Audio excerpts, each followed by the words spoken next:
Welcome to Educational Channel, and this is Srinath.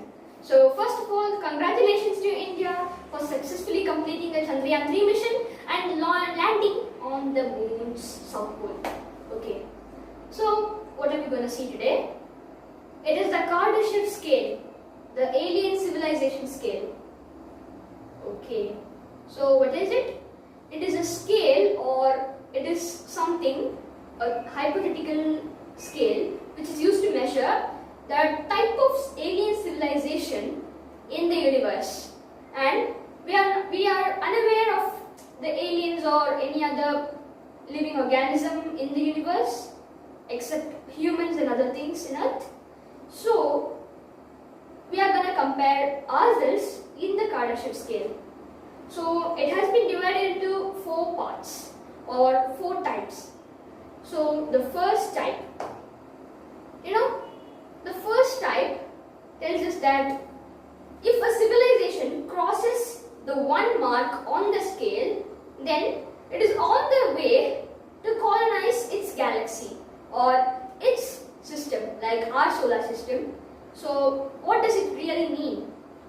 You see, first, the civilization occupies or takes 90% of the planet's resources and uses it to its full potential.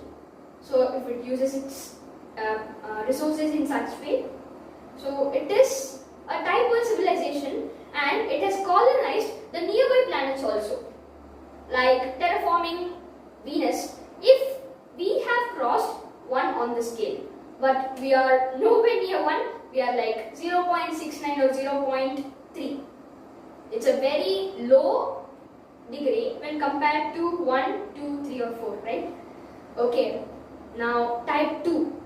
Type 2 means 100% of the planet and all of the resources used, which is in the solar system, like when compared with us humans. So we have to use all of the planet's resources, the sun's resources, and we have to build a Dyson sphere.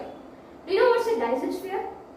It is like glass panels covering the sun and taking up 100% of the energy and giving 50% of the sunlight to the earth. So sunlight is essential, right? So we are taking 50% for the energy. Then what will happen to the remaining 50%? So that will be used by us, right? But we might think it's not adequate for humans, but we can manage according to the many theories, like his own theory, Dyson theory.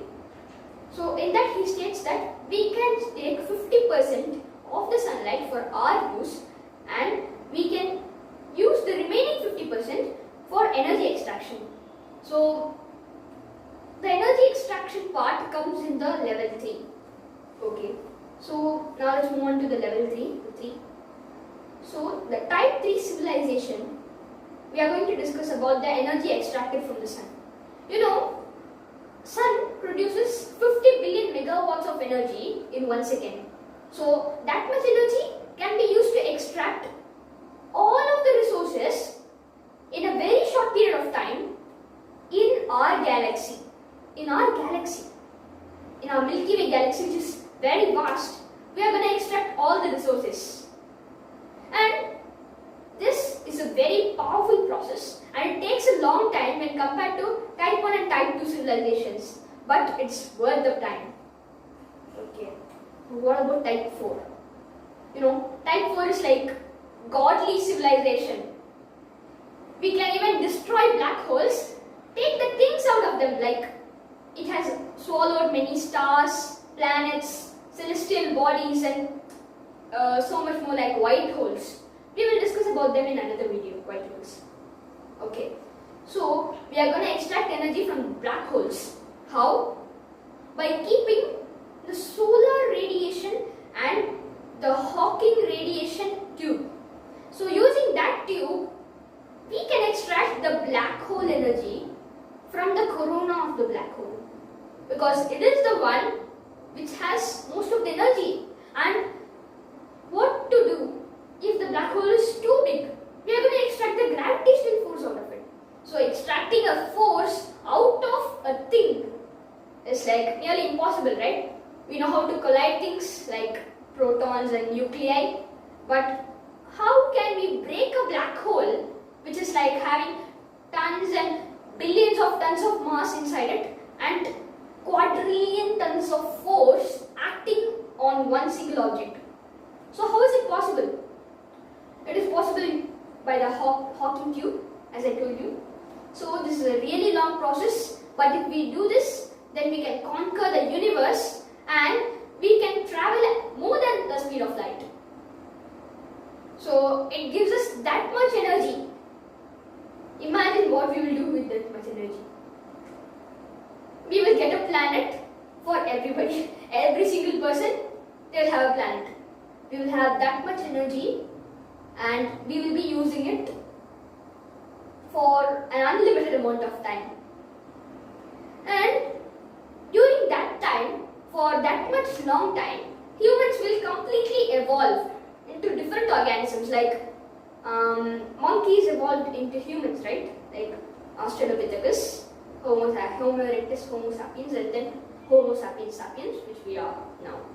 So we will evolve into a complex robotic structure with human cells and a very complex structure. So there will be no end for humanity. But you might wonder how such scales are estimated and how this is possible, right? So it is made possible using the Schrödinger wave equation, the Einstein theory of relativity, and many equations which are combined to give the scale and the approximations of the energy values. Okay, hope you enjoyed this video, and if you enjoyed it, please like and subscribe to my channel. Thank you.